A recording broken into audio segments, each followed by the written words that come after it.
we're going to show you how we milk goats. So come on inside and let's get started. Alright, so before we get started, we always wear rubber gloves. This is new because of the COVID-19 epidemic. We're wearing a little more protection. Keep the milk clean. So we've got our milk bottles. We have a milking pitcher, funnel, and then this is our filter, and I'll put a link in the description of how to get a hold of these fabric filters that the milk goes through before it goes into the bottle. And then over on this side, we've got some little treats. So when the goats come in, they get something a little bit different.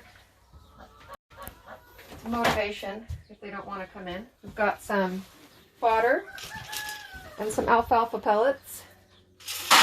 Just dump those in there. And then everything's pretty much ready. So we'll go get our goat. All right, so we've got Tulip up here. Got her treats, got her all locked in. Now we're just gonna kind of wipe her down because they're shedding right now, and they got all little pieces of cedar bedding and grass and hay and everything. So you want to make sure you wipe that off so it doesn't fall into your milk can. Sometimes you can use a comb or a brush if they're really shedding and get some of those hairs out. That's our first step. I'm going to go ahead and sanitize my gloves before I go any further.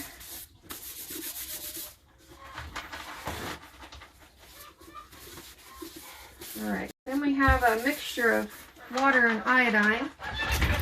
It's 10% iodine, 90% water. And we're going to dip the teats just to disinfect them before we start. And Tulip has what I consider to be perfect shaped teats. One of the goats on the farm has about 1.5 inch long teats, and they're really hard to get a hold of. But she's a great milker. She produces a lot of milk. So we really like having her around, even though it's kind of hard to get a grip sometimes. Alright, we're ready to milk. Grab our milking can. A couple things that are kind of important. If you wear metal rings, you can tend to pinch the teat, which is very uncomfortable. And also when you're milking, you want to have a nice rounded hand. You don't want to dig your nails into them. You don't want to pinch them or dig your nails into them because that's uncomfortable, and it kind of creates a negative experience, and then they won't want to come in here and get milked. So we're going to get started. Always make sure the teat doesn't touch the top of your milk can. Make sure the milk can doesn't touch the table. Just another little tip to try to keep everything nice and clean. So to milk, you want to trap the milk in the teat and then squeeze it out. You don't want the milk going back up into the udder, because that can cause mastitis, and that is not a good situation to have. So we're pinching, squeezing, nice rounded hand. I'm not using my fingertips at all. Not using my fingernails at all. Just filling up our cup. Alright, so now we've got a full cup of milk. So we're going to pour it through our filter into the milk jug. You can help it along a little bit by tapping it.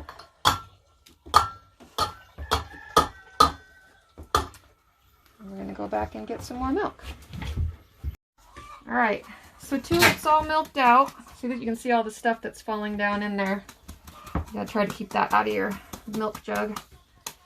So before you're finished, you do what's called a beat and a massage. This is what the kids would do when they're nursing on them to get the last little bit of milk down.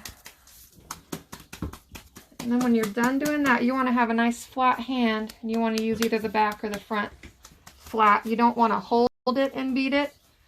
You just want to let it hang loose and beat. Then we're going to do a little massage and see if we can find any knots that would cause any blocks or cause mastitis. Tulip's got really nice udders. And if you do feel a lump, you're going to want to rub it pretty hard and break it up. And that's the beet and massage. Okay, after the beet and massage, you actually get quite a bit more milk out of them. So you want to empty them, and again, try really hard not to pinch. Just a nice rounded hand, flat fingers, so you don't pinch them. All right, we're all done. We're going to go ahead and dip her one more time and make sure we get her nice and dry before we send her out, especially in the winter time. You want to make sure they're nice and dry before they go back out. If their teats are wet, they can stick on a metal fence and tear their skin. So you want to make sure they're nice and dry.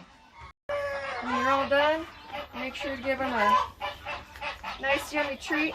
They love their bananas for their little monkeys. Then you can let them out.